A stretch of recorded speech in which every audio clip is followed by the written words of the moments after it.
Hey everyone, and welcome to another conversation with Chest Leadership. I'm joined by past presidents Stephanie Levine and Steve Simpson. As always, we're going to try to get a little bit to the heart of the matter on topics of interest to membership about leadership. And Steph, I want to start with you. Thanks again, both of you, for joining us today. Minute, as best as you can, I know you've done a ton of stuff.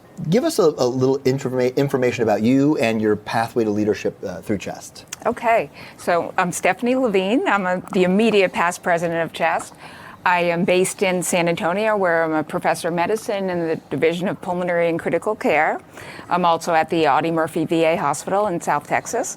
And I've been involved with Chest for almost 30 years. I first started out in the networks, and then I was the inaugural chair, actually, when we started the whole network model of the transplant network, was eventually the head of the steering committee, chair of the Council of Networks.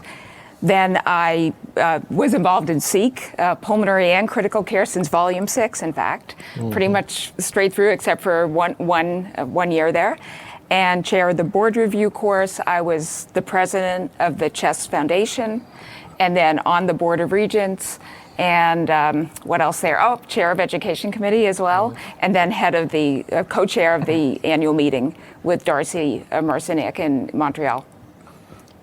Following Stephanie is always hard. I mean, she's done everything. Yes. So a little bit about yourself, Steve. Yeah. This makes my CV much shorter and faster to say.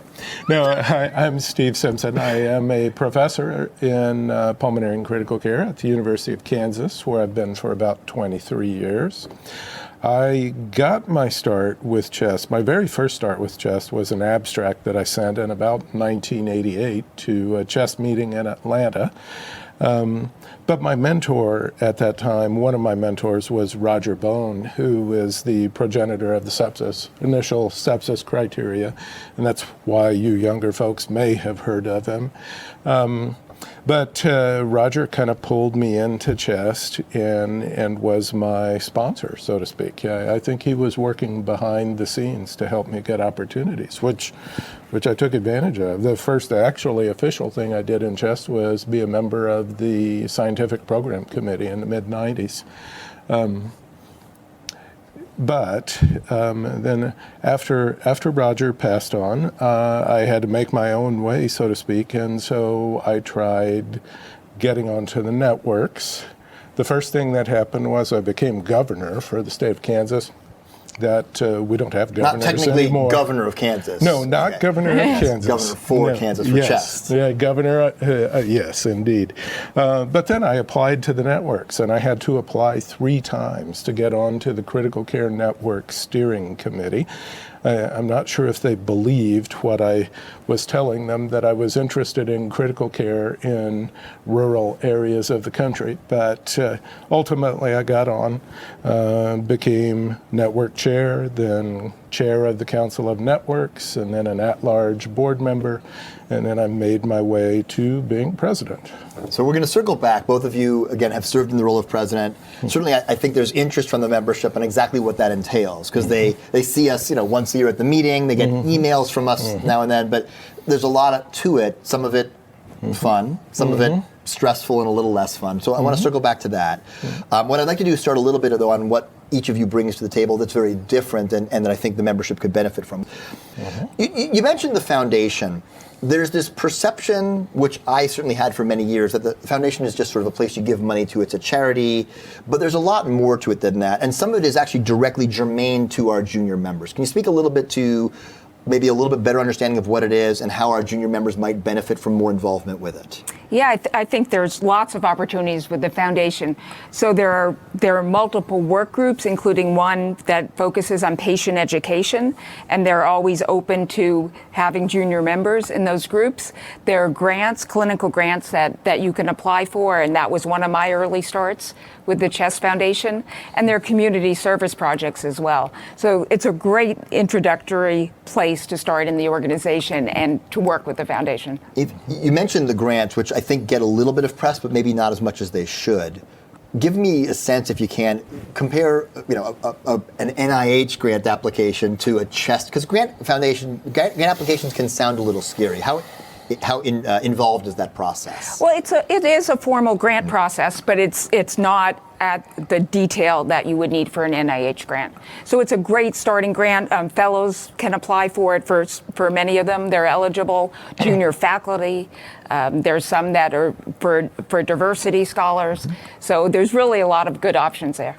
And one more piece. You mentioned the patient education piece. Can you give us some examples of things the Chest Foundation is actively doing that our younger membership might be interested in participating in? Oh, there's COPD. A lot came out this past couple of years with COVID. So really the general pulmonary topics that you would think that there's opportunities to participate in those writing groups for those. I often, again, I've learned as I've gotten older, and it took me way longer to learn this than it should have, is we're a very education-focused organization. The college tend to focus on professional education for all of the different career pathways, but there's a ton of patient education material we do. Some of it was work with the ALA, for example, but the Chest Foundation has really been the part of Chest that focuses on patient-facing stuff, and it doesn't get enough press. I think it's a great I totally agree, and again, a great place to start. So I'm going to turn to Steve. You and I have known each other a few years. We've worked closely for a few years, but we're very different in many ways. And one of those ways is you have a lot more street cred in the research space than I do. We can talk about my failures, but talk to me, because people see Chest as the clinical PCCM organization in the country. How does a guy with pretty good research cred like yourself fit into Chest, and why Chest as opposed to anywhere else to show your skill set and to be a leader? Yeah. Well, my very first experience with Chest, you've heard before, but my first experience was in Atlanta.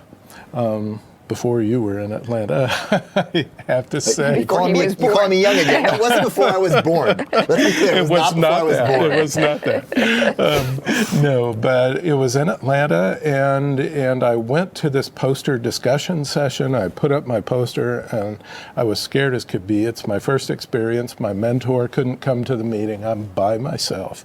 And the guy leading this meeting, his name is Bart Chernow. Everyone knows Bart Chernow. I've been reading. He was at the time the editor of the journal Critical Care Medicine, and so I was quaking in my boots. He came over to my poster and he let me give my spiel, and he said, "That's really great work." And he took a beat and he said, "Would you like to know how to make it even better?" And for me, that is something that I'm constantly striving to do, to be even better in my research work, in my personal life, and in everything. I want to be constantly getting better. So that told me something. And I made the mistake of going to another organization's meeting with one of my fellows a couple of years later when I was the mentor, and she totally got castigated by the person looking at the posters. And I was appalled. I was just appalled. So one thing I have to say about the research experience at Chest, first, is that the people involved in it are more human and empathetic than any place else that I've been. They can be critical, but they are humanly critical when they do that.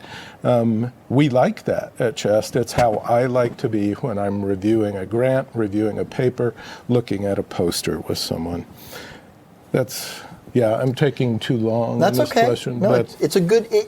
So again, I think that we tend to have a bias of it's where we go as clinicians. Yes. But I think that as our move is more towards diversity, we talk about diversity a lot. And I think diversity means... We tend to think of it as bringing folks who are traditionally underrepresented in medicine to have a bigger seat at the table, and it should. Yes. But one of the things that I have seen us focus on over the last couple of years, and I think is to try to get more diversity of thought. Yes. To bring people with very different backgrounds, to bring more research, to bring more private practice docs into the leadership ranks, because I just think all organizations are stronger when there are people with very different backgrounds at the table contributing thoughts together. Yes, we do think that. So if I were, again, a junior researcher, I'm gonna ask one more quick question, then I want to go back to Stephanie, because you need to take a turn. We're going to be here forever. Yes, I do. If I'm a junior researcher, what's the pull at chest? What do I do to, convince me as somebody who's really interested in getting a K level or something? Why should I get involved in chest as opposed to anywhere else? Right. Well, there are a couple of reasons. One is that chest funds many people who do go on to win K awards, and chest often provides the very first grant that they get. Again, chest is a friendly place to present your work and get a good critique without feeling beaten down by it. But there are plenty of good mentors. All the people whose papers you read in the various different journals, they are here too.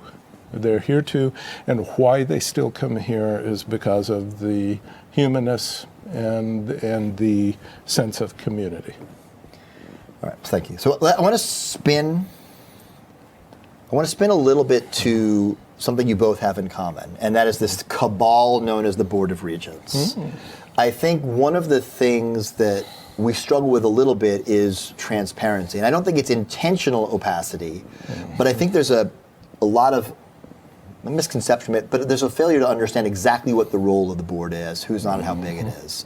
So, Steph, you've been on the board for a couple of years. You preceded both Steve and myself on the board. You were, I think, a member even prior to, as a foundation president, I think you had a seat at the table of the board as well.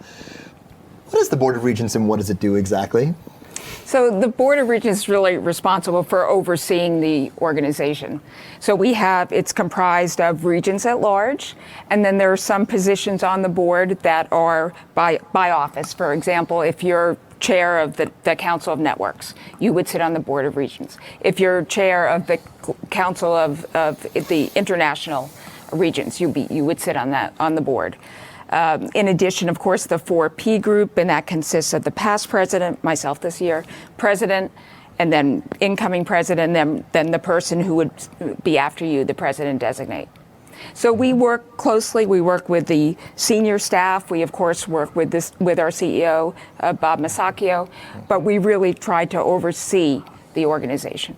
What kinds of decisions, again, I know there are certain things that we may not want to talk about just because it's a little in the weeds, but what kinds of decisions come to the board? We meet in person about 3 times a year, maybe remotely 1 or 2 more times a year. What comes up at those meetings?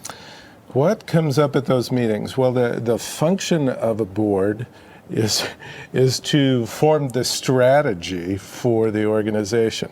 So what do we talk about? Do we talk about specific things about membership and how a committee should do its business? No, we don't. We're looking out at the future. We're looking for what do we need to do to remain viable and be interesting to the people who are in pulmonary critical care, sleep, and that's how we spend our time in the main. The board, though, like any board, is also responsible for the finances of the organization. So we don't spend the money, but we keep a careful eye on the finances, be sure that this beautiful building we're in, that we can continue to pay for it, and so that we can continue to provide things for our members that they need. Overwhelmingly, people who are on the board have contributed to one of the committees that reports to the board. And I think that if I miss one, let me know. So it's Education Committee, Membership Committee, Training and Transitions Committee, Guidelines Oversight Committee. Now there's the Health Policy and Advocacy Committee.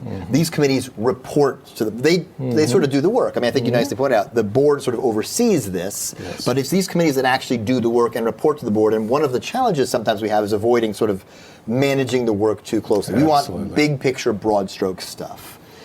What do you think are the hardest decisions the board has to make? What are the challenging things that we deal with? Well, I think it goes back to what Steve said about strategy. So part of creating strategy is sort of guessing or making an educational guess of where we're going to be sitting as professionals in the future, in 2 years to 5 years down the line. And some of that has to be thought about when we're making these strategic decisions. So I think that's probably the hardest. You missed a few there, Chay. You missed professional standards. For PSC, Professional Standards Committee, yep. How about the Council of Networks? Council of Networks. And you missed the Scientific Program Committee. I'm happy, again, It's wonderful. There's so many opportunities for folks to get involved. I had not done the preparation of listing them all, but all of these are ways that people can eventually get on the board. It's really through any of these entrees. I think it's unusual for somebody to get on the board without participation in one of those subcommittees in some way, shape, or form. Yeah, and I think that depending on somebody's interest, they can start in any of those places and then move up. And hopefully through this series of interviews, we're going to talk about each of those things. Let me spin a little bit to the president role. So I have learned a lot about what it entails. Clearly, I'm about to engage on what the year is. I'm going to give you an opportunity to reflect a little bit on what your year has been like. Both of you have had different years probably than many presidents in the context of the pandemic. Talk to me a little bit about what you thought the role was going to be like, and then how it compared to what the role actually was. Yeah. Well, why did I run? I felt like I had some specific... He's going to say it, cheated again. I felt like I had certain specific talents and interests that the board could benefit from. Some of those are, quite frankly, they are my empathy and my ability to listen and gather a variety of opinions.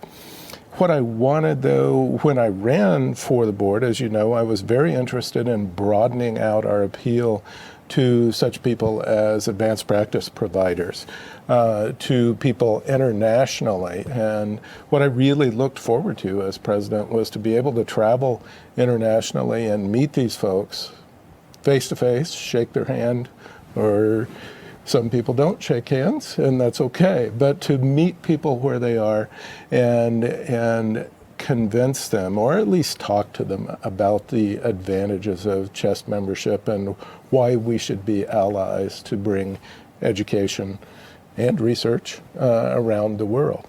That's the stuff I had hoped to do. Now, as you are aware, I didn't even get to come to the headquarters for my inauguration because I lived in a COVID red state at the time, so I couldn't leave. I'm now at the headquarters, but we didn't get to have an in-person meeting. I didn't get to be on the stage, and Stephanie at least got that once. I did. That's good. But I didn't get to do that. I did not get to travel internationally. I didn't get to spread the word. And that's how it's a little different. But, you know, I was just musing earlier today that it's really kind of strange because my history with the hantavirus pulmonary syndrome, my history with us being an Ebola intake center at Kansas, my history of interest in pandemic responses. A lot of the things I've done for the state of Kansas involved that work. And my interest, well, just COVID fell into my lap. Well, it fell into both of your laps, and so I want to give Stephanie a chance. I want to come back to this. Yeah. So let's start initially, though, with that same question to you. So why did you run for president? What were you hoping to get out of the role? So I came in as an educator from many of those activities that I told you I've been involved with, and also as a program director. So I think my goal was to focus on the education that CHEST can provide, whether it be, you know, nationally or internationally. I think that was a lot of my goal with the presidency. Again, like Steve mentioned, it started out, you know, as expected, and then, you know, March of 20. That when the pandemic really took off, that's when everything pretty much shut down. But I will look back at that whole experience as an incredible challenge and a learning experience. We pivoted to virtual pretty quickly, both with meetings, with our board meetings, and we were able to, I think, you know, see things forward. I want to throw this to both of you because, again, I think you were both weirdly, it sounds alliterative, pandemic presidents. I mean, yes, it's happened part of the way through the year. You certainly had it for the entirety of the year. Hopefully we're on our way out now as the end of your term comes up.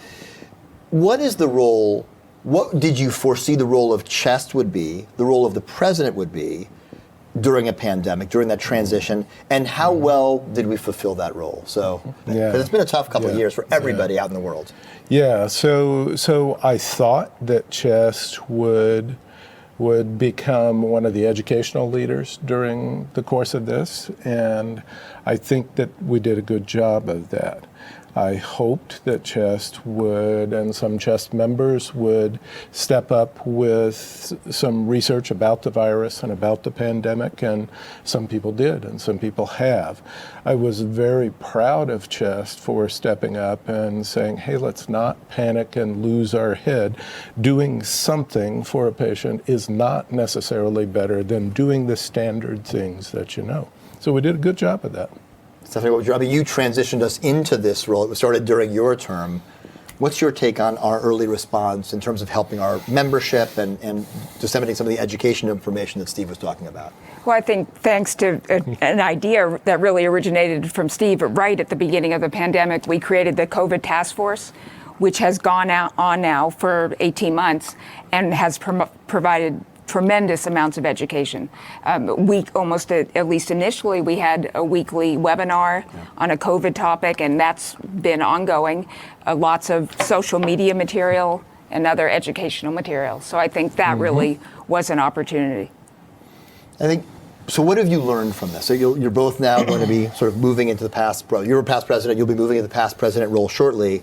What skills, what experiences did you have from your year as president that you'll take away and you'll sort of cherish, but you'll use for your own personal satisfaction moving forward? Steve? Oh, you know what I learned? You don't know this yet, maybe, but CHEST provides the president with an executive coach who helped me to learn how to set better goals with achievable, measurable key outcomes from those goals. But another thing that I learned on a personal level that has been fantastic for me is that I had been on the road a lot. You know, I work half-time for the federal government, and I work a lot of my time for CHEST. Had been on the road a lot, and I've been home with my wife now for 18 months. And we have become even closer than we were before. That's nice.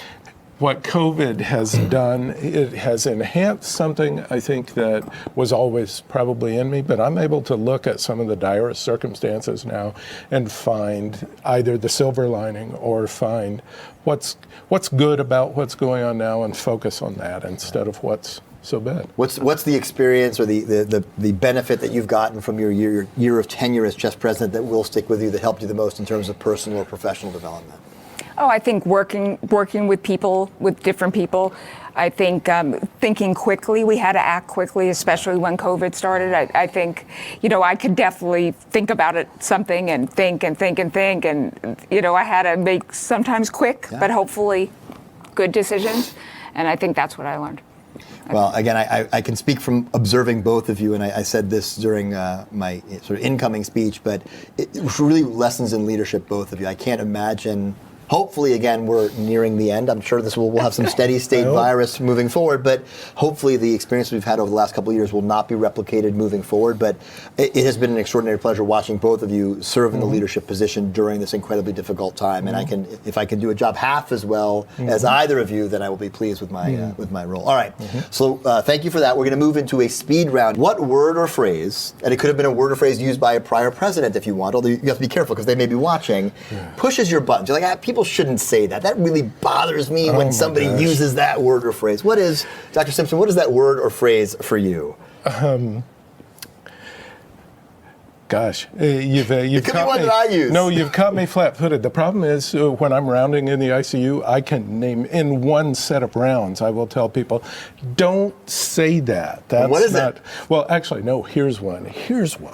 That begs the question. Yes. That begs the question of something. That's not what that means. To beg the question means to answer with a non sequitur, basically, to redirect the question. People misuse it all the time. And when I misuse it, I say, I know I'm using this incorrectly, but it's what everyone thinks it means. All right, so Stephanie, what is a word or phrase that when somebody says it, it's like nails on a chalkboard? You wish nobody would ever say that. Albeit. Albeit, like A-L-B. That's just a word. What's the problem? Really? Now teach me, because I've probably misused that. And with statistically significant, albeit minimal. I got it. Or the results were this, albeit small. Albeit small. What movie, if you're flipping around the TV channels, but you catch this movie, and you're like, I love this movie. I've seen it 10 times, but I'm going to sit and watch it for 15 minutes. What is that movie for you?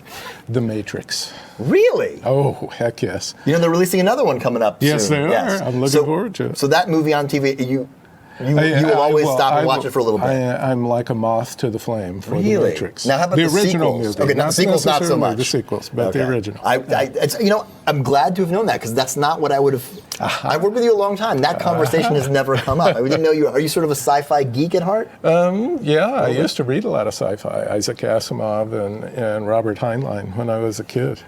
All right. Well, now Bohemian Rhapsody for me. the one just from a couple years ago. Yeah. Rami Malek won a Best Actor. Absolutely, no question. wow. Just saw it the other day again. But so that is to say I think I've only seen that once because they may have made it on HBO or something, but I don't think I've seen that in repeats yet. What is the coolest place you've traveled, and why is it the coolest place you've traveled? And I know you've traveled a lot. You're a pretty worldly guy. Yeah. The coolest, huh? You have to pick one. Make it pick one. Tierra del Fuego. And so And why? Absolutely the most beautiful place in the world. Absolutely. Well, I guess if you like tropical isles, maybe not, but mountains, plains, animals that are foreign to me, wonderful climates. I've never been. So that should be on everyone's bucket list. Oh, heck yes. Yeah. All right. What's the best place you've ever been and why? It was at Chester when we went to the APSR to Vietnam. Really? Why that? Interesting, historic, really foreign. I mean, really different. Mm-hmm. What song comes on the radio? And if you're on your own, you're always going to sing along. And if you're in public, you wish you were alone so you could sing along.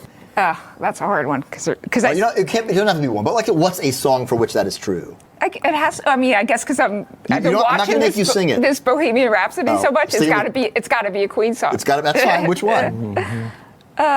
Probably the main one. Probably Bohemian Rhapsody. Bohemian Rhapsody. Yeah. You don't. That was made famous again by Wayne's World a few years ago. It had gone dormant. It never hit as big, I think, as it did during Wayne's World. Steve, what is the song that, as the kids say these days, slaps for you? Wow. What is that song? Something Led Zeppelin. Something Led Zeppelin. We have to keep going. Yeah. I'm sorry. There are about half a dozen Led Zeppelin songs, and not a single one will come to my brain. I've asked these presidents some wonderful questions. They've been incredibly generous and kind with their time so far. One of the wonderful things is, as Dr. Levine mentioned, is that the presidents are in a group of four. It's always the past president, current president, president-elect, president-designate. And the four of us have calls every couple of weeks. And what I think has been the best part of it is, again, everyone's got a slightly different style. But we all tend to solve problems in slightly different ways, just because of our world experiences. And I have learned a ton from the other folks with whom I've had a chance to work. Thank you both for joining us. Have a great rest of your day. Cool. Look. Oh, thank you. Thank you. I've never seen them. Did you see that? Both movies, and they built the tower like this.